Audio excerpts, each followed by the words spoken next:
Welcome development para kay House Committee on Good Government and Public Accountability Chair Joel Chua ang biglaang hakbang ng Office of the Ombudsman na magkasa ng preliminary investigation hinggil sa umunoy maling paggamit ng pondo ni Vice President Sara Duterte at iba pa. Pero paano nga ba yan makakaapekto sa impeachment trial? Ang sentro ng balita mula kay Mela Lesmoras live. Naomi, kanina may binanggit si Congressman Joel Chua na dapat ay mauna muna ang impeachment trial kesa sa ombudsman proceeding pagdating nga dito sa na sinasabi niya na mula sa isang Supreme Court ruling. Gayunman, Naomi, nakatitiyak naman si Congressman Chua na kahit anumang mangyari ay magiging patas ang dalawang proceedings. Itinuturing na welcome development ni House Committee on Good Government and Public Accountability Chair Joel Chua ang biglaang hakbang ng Office of the Ombudsman na magkasa ng preliminary investigation hinggil sa umano'y maling paggamit ng confidential funds ni Vice President Sara Duterte at iba pa. Anya, patunay ito na matibay at may integridad na ang nabuo nilang committee report na galing sa kanilang mga committee hearing. Pagtitiyak ni Chua, handa silang makipagtulungan sa Ombudsman ukol sa issue. Gayunman, natanong din ng media kung paano ito makakaapekto sa paghahanda ng House Prosecution Team para sa impeachment trial ng Vice Presidente.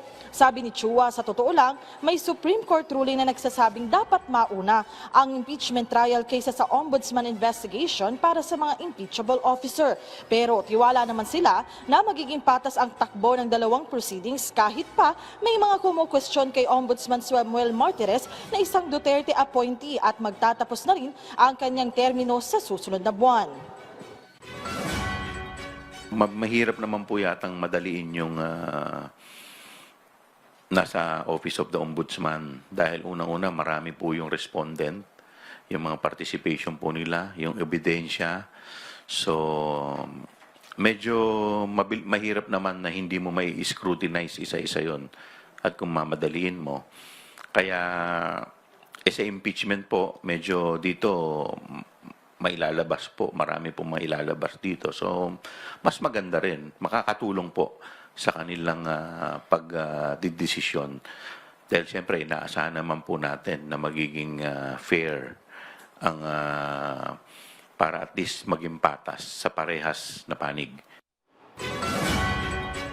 Naomi, sa ngayon tuloy-tuloy lang ang paghahanda ng House Prosecution Team para sa impeachment trial at kasabay niyan ay pinaghahandaan din ng House Committee on Good Government and Public Accountability ang magiging usad sa Ombudsman. Naomi? Bella, paano kung i-dismiss agad ng Ombudsman ang reklamo laban kay Vice President Sara Duterte bago pa man magsimula ang impeachment trial? Hihina ba yung laban ng prosekusyon dito?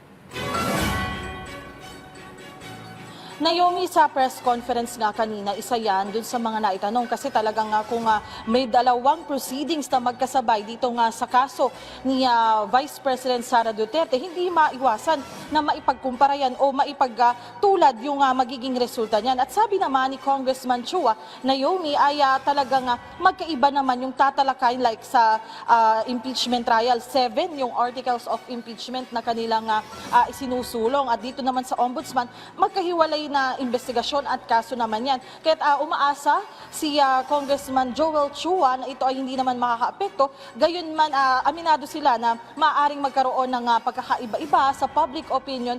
Pero ang talagang pinaglalaban nila ay mabigat naman yung kanilang ebidensya. At dito nga sa impeachment trial, umaasa silang mabubusisi ng mabuti yung kanilang articles of impeachment at sa huli, mananaig kung ano yung pinakakarapat-dapat. Naomi? Maraming salamat, Mela Lesmoras.